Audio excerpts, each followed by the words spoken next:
الرسول الصافي أكرم منه ما في. الرسول الصافي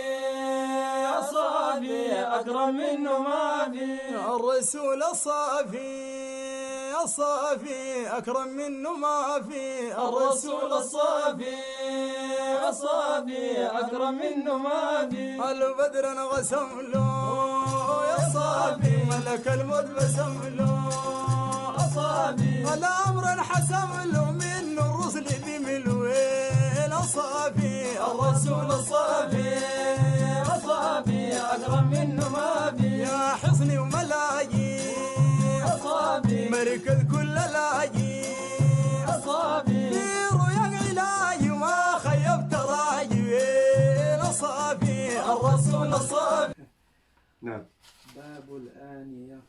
Babul Aniyah. Okay, we're going to look at utensils or containers. So normally some of these ahadith, it will help us if we are out and about. But we live in a society where our water is flowing. So you don't normally use container in making wudu. But we still go through those hadith now. عن حذيفة بن اليمان رضي الله تعالى عنهما قال Now, قال رسول الله صلى الله عليه وسلم mm-hmm. لا تشربوا في آنية الذهب والفضة ولا تأكلوا في سحافها فإنها لهم في الدنيا ولكم في الآخرة. Now, this hadith by Huzaifa ibn Yaman, he said, the Prophet sallallahu alaihi wasallam said, لا تشربوا في آنية الذهب والفضة.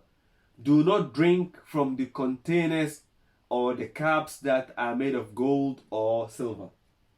Do not drink from the containers made of gold or silver. And the same thing, do not eat from plates that are made of gold or silver. For indeed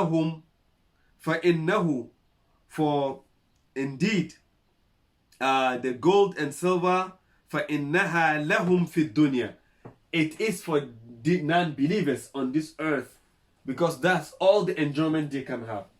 So they are, if they use it, well, it's up to them, because it is for them in this dunya. This is where their enjoyment is, and it is for you at akhirah. So don't rush in using it today. Wait until you come to the day of Qiyamah. That is what you're going to enjoy with. So إنها فإنها لهم في الدنيا ولكم في الآخرة. So it is for the disbelievers have it in this world, and you will have it in hereafter. Muttafaqun alayh. This has been agreed upon. It was narrated by Abu Hurairah, Bukhari and Muslim. Now. وعن سلمة رضي الله تعالى وعن أم سلمة. وعن سلمة رضي الله تعالى عنها قالت قال رسول الله صلى الله عليه وسلم الذي يشرب في إناء الفضة إنما يجرجر في بطنه نار جهنم. So here the Prophet ﷺ said this narration was from one of his wives, Salama. She said that the Prophet ﷺ said regarding drinking with the golden vase or gold vessel, like any container that is made of gold or silver, whoever drinks in it, he is drinking not but rather putting fire in his stomach. He is only filling his abdomen with hellfire. But also this comes to those who know it is forbidden for Muslims to use. If you don't know, Allah will not hold you responsible. Now. وعن ابن عباس رضي الله تعالى عنهما قال قال رسول الله صلى الله عليه وسلم إذا دبغ الإهاب فقد طهر. Yeah. So here Ibn Abbas, he said, the Prophet ﷺ said, if إذا ذبغ الإهاب, إهاب here is the animal skin. إذا ذبغ, if it is tanned, which means they play with it and change the color. I don't know, they take the top skin off of the main skin. At that moment, that skin becomes pure. It becomes clean. But here, all scholars agreed Even though that is okay, but not the pig. That's why up till now, some scholars, they said when you're buying a leather jacket and it's made of pig, don't wear it in prayer or don't even buy it at all. Okay? So, but most said that, well, if this hadith did not mention, it just said that as long as the leather has been tanned, which means that it has been taken from its original form, nothing of its source in terms of smell or anything will be attached, no blood, nothing, then there's no problem. But others said no, as long as if you confirm it's from pig, just avoid it. Now, أخرجه مسلم Muslim narrated this hadith, وعند الأربعة and then also other scholars of this in four scholars all agreed. أيما إهاب دبغ Yeah, أيما إهاب دبغ. yeah. So anytime, and so here you see, tanning any skin is purified. At the moment, they didn't mention one specific, which means any skin at all. But as I said, some people will have still concern about pig. But here, as long as you go according to this hadith, it did not specify any skin at all. As long as it has been tanned, it's purified. Even the pig skin. You know? Now. وعن سلمة ابن المحبك رضي الله تعالى عنه قال قال رسول الله صلى الله عليه وسلم دباغ جلود الميتة طهورها. So the same thing. As long as in this hadith it's also said, tanning the skin of a dead animal purifies it.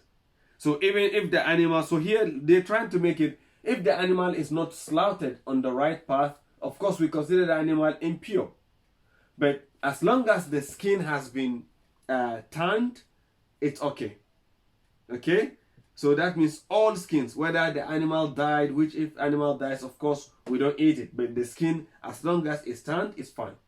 So now, for instance, when we go in the market, I think, let's say if you go to the central market, the Chinese shops sell the sheep skin. They wash it and it's clean and stuff like that. Who slaughtered the animal, you don't know. Can you pray on that? Yes. Because it has been taken, they tanned it already. It has been clean. So you can pray on that. You don't need to worry about that. You know? So that's how you look at it. Now. وعن ميمونة رضي الله تعالى عنها قالت مر النبي صلى الله عليه وسلم بشاة يجرونها فقال لو أخذتم إهابها فقالوا إنها ميتة فقال يطهرها الماء والقرآن. Now, so here the Prophet ﷺ was just passing by when he saw a dead animal is being dragged. They're going to chuck it away. So here the Prophet ﷺ then told them, why didn't you make use of its skin? Even though the animal is dead, you don't need to eat it, but you can take the skin off. And then they told the Prophet ﷺ the animal is dead, which is it died naturally, not slaughtered. And then the Prophet ﷺ said, yeah, the water and leaves of mimosa flavor purify it. So that's how they used to tan it. So the water and the leaves that they used to combine to tan the skin. If you do that, the skin is fine. You don't need to worry about it dead. It died as a way of an impure for you to eat it. So here the Prophet ﷺ spoke about that. Go to the last two hadith before it goes to the next. وعن أبي ثعلب الخشيني رضي الله تعالى عنه قال قلت يا رسول الله يا رسول الله يا رسول الله يا رسول يا رسول الله إن بأرض قوم أهل الكتاب أفنأكل في آنيتهم. So he said to the Prophet ﷺ, O Messenger of Allah, we live in the land of the people of the book, Ahlul Kitab. أفنأكل في آنيتهم. Are we allowed to use or eat from their utensils? Can we eat our meals, our own food? Can we use their own containers to eat? And the Prophet ﷺ said, قال لا تأكلوا فيها إلا أن لا تجدوا غيرها. So do not eat in it except if you don't get any other than that. فأغسلوها وكلوا فيها. If you don't get any than that, then you eat from it, but you wash it and eat from it. Now, let's pause on this for a while. This hadith is said muntafaqun alayh, agreed upon. You're living in a state, living in a town of Ahlul Kitab, you don't have your own container, you use their container, but you wash it before eating. In the Quran, Allah subhanahu wa ta'ala said that وَطَعَامُهُمْ هِلٌّ لَكُمْ. Their food is halal for you. You can eat their food. That's what the Quran said. So Quran said that you can eat the slaughtering of Ahlul Kitab. So what are this type of Ahlul Kitab? Are they different? Because here Quran said you can eat from their food. And then here the Prophet ﷺ said, no, don't use their containers, not even their food. But if you are to eat in their containers, if you don't have any, wash it first. That tells us that Ahlul Kitab, the Quran always talk about, are those who are sincere and they are on the right path when it comes to following the deen. They follow exactly what their prophets have brought to them, not the corrupt ones. If they are indeed on the right path as their prophets, then eat their slaughtering, because they won't slaughter with name of anything except Allah, as you Muslims do. So now the question is, let's say in our society here, is there any mention of anything at all, even if animals are being mentioned? Nothing. So you cannot call those people Christians, or I don't know about the Jew. Yeah, you can get kosher. Yes, the kosher, so the Jew did slaughter with the name of Allah, right? So you can hear, so you can see the practicing Jew, their meat is totally like halal, is it? I don't know whether you get it here. I know in Melbourne they have a lot of not Jew. as much, not as much in Adelaide. But Yeah. So, but how comfortable will you to buy it from that? from a Jew? Yeah. More than a Shia? Yeah, I don't know. I don't know whether I'll feel comfortable. I don't know. Yeah. Yeah, for some reason, and especially we are living in a society anyway. There are a lot of Muslims who are slaughtering anyway. But it would be a bit funny. I don't know whether if I know I will even go to it. I don't know. Yeah, it would be hard. But that's the reality. Now, go to the last. We have last two, is it? Yeah. Now. وعن عمران ابن حسين رضي الله تعالى عنهما. This Hussein is with Saad, not Sin, okay? Hussein. Now. أن النبي صلى الله عليه وسلم وأصحابه توضوا من مزيدة امرأة مشركة متفقين عليه في حديث طويل. So this hadith is long hadith. But what it's trying to say is the Prophet ﷺ and his companions, they made wudu from a water bag. They have a water bag container made of leather. They made wudu from a water bag belonging to non-believing woman. This hadith is a long hadith but agreed upon. So here also it's just trying to connect using something that is not from a Muslim. Okay?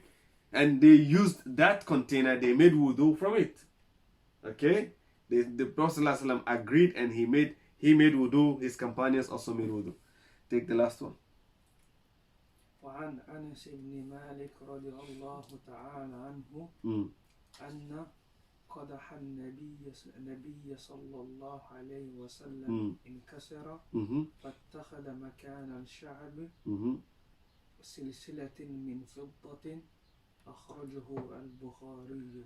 This hadith also just made mention, we spoke about we are not allowed to use silver or gold cup to drink or eat.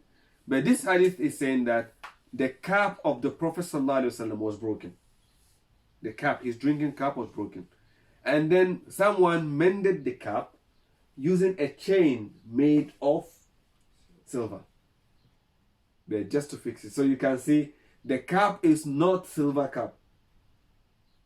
It was fixed with a silver chain. So there's a difference between, it's just like saying the straps on a zebra, is it? Whether it's a black strap on the white or white on the black. Of course, we know the zebra, if you look at the stomach, you see it's just white, which means it's a white with a black strap. So here, the cap itself is different. It's not a silver cap, but when it was broken, they used silsila made of the chain made of what a silver to mend it. So just don't be confused with no drinking in a silver cup. This is never a silver cup. Now, wallahu alam. Okay, inshallah we're taking izalat and najasa. Yeah. Okay, that will be next inshallah. Cleanliness. Now, سبحانك اللهم وبحمدك نشهد أن لا إله إلا أنت ونستغفرك ونتوب إليك سبحان ربك رب العزة عما يصفون وسلام على المرسلين الحمد لله. أصابي أكرم منه ما في يا حصني وملاقي يا صافي مركز كل لاقي